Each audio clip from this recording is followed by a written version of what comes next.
Autre grand titre, la suite de notre série sur la vallée du fleuve Sénégal en cette période de crue. Ce soir, l'étape de Diorbival-Fêcheur, un village de la région de Matam, une localité complètement entourée par les eaux. Rien que pour s'approvisionner en denrées alimentaires, les populations sont obligées de faire plus d'une demi-heure en pirogue.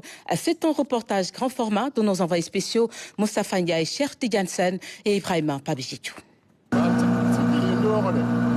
Nous sommes bien au village de Diorbival-Pêcheur, dans le département de Matam, commune de Orefondé, à quelques encablures de la Mauritanie. Ce village de Dandemayo était une presqu'île en début de l'hivernage. Actuellement, il est complètement encerclé par les eaux. La pirogue reste le seul moyen possible pour y accéder.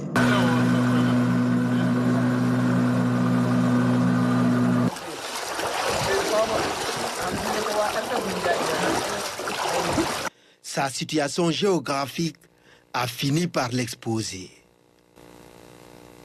La localité est traversée par le fleuve Sénégal et ce bras du fleuve. En cette période de crue, Diorbival-Pêcheur est complètement coupé du reste de la région de Matam. Cette situation a compliqué les évacuations sanitaires. Un jour, une femme devait accoucher en pleine nuit. Elle a crié secours et personne ne pouvait sortir de chez lui. Un jeune du village avait pris le risque de nager jusqu'à l'autre côté du bras du fleuve pour chercher la pirogue afin de l'évacuer d'urgence dans une maternité. Nous sollicitons de l'aide. C'est cette unique pirogue dont disposent les habitants de Diorbival-Pêcheur et environ pour les évacuations. Il y a des villages qui sont enclavés comme Félou et Poste-Balade ou Diorbival Station. La situation est compliquée. Parfois, on a des malades, mais on est obligé de prendre des pirogues pour la traverser ou bien des charrettes. Même la semaine passée, on a eu un accouchement en cours de route.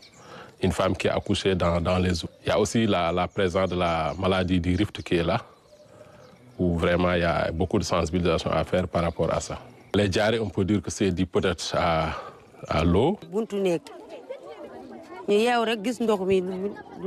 C'est à notre réveil que nous avons vu l'eau devant notre maison. Le mur s'est effondré par la suite. Actuellement, nous sommes hébergés par un de nos proches. Pour s'approvisionner en nourriture, les résidents de Diorbival-Pêcheur ainsi que leurs voisins de Djogel sont obligés de parcourir de nombreux kilomètres en pirogue. C'est ici, sur la berge de Orefondé, qu'ils débarquent et embarquent. Ils ne sont pas les seuls à vivre ce calvaire. Au total, ils sont plus de 20 villages à être dans ces conditions. Tu pars aller pour payer un sac de riz, ou bien tu pars aller payer un bidon d'huile, pour amener faire nourrir tes enfants. C'est difficile. Et encore, c'est la dépense. Parce que là, pour aller-retour, il te faut 2000 francs. Le champ est inondé, le champ de riz est inondé. On a payé engrais, on a mis ça dans des champs, mais les champs sont déjà rentrés. C'est inondé. Ici, les populations vivent ensemble avec leur bétail. On ne peut pas les laisser partir. Ils vivent avec nous dans des maisons. La nourriture des troupeaux, là, il faut que tu pars aller chercher ça ailleurs. Bien, tu peux payer encore des pâtes de racal. La route qui désenclave cette partie du Dandemayo est engloutie.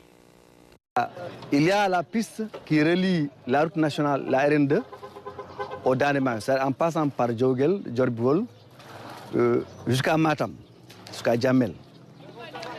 Cette piste est déjà inondée. La piste est submergée. Les risques sont énormes. La plupart des passagers ne portent pas de gilet de sauvetage. Pour vous dire, c'est l'insécurité totale. L'an dernier, on a eu beaucoup de pirogues qui ont chaviré. Des marchandises sont tombées dans l'eau. Il y a des gens qui ont été noyés. On a plus de 20 villages qui sont dans le Mayo. Et chaque jour, les gens font la navette entre le Dandemayo et la route nationale pour s'alimenter. Et les îlets, qu'on nous a envoyé 40 îlets pour presque 20 villages. 20 villages, ça dépasse les 30 000 habitants dans le Dandemayo, pour 20 villages. Le réseau de distribution de l'électricité n'est pas aussi épargné. Dans ces villages de la commune de Orefondé, les populations sont traumatisées par la progression des eaux. Ici, la baisse du niveau de l'eau n'est pas ressentie par les habitants. Ils demandent toujours un accompagnement sur tous les plans.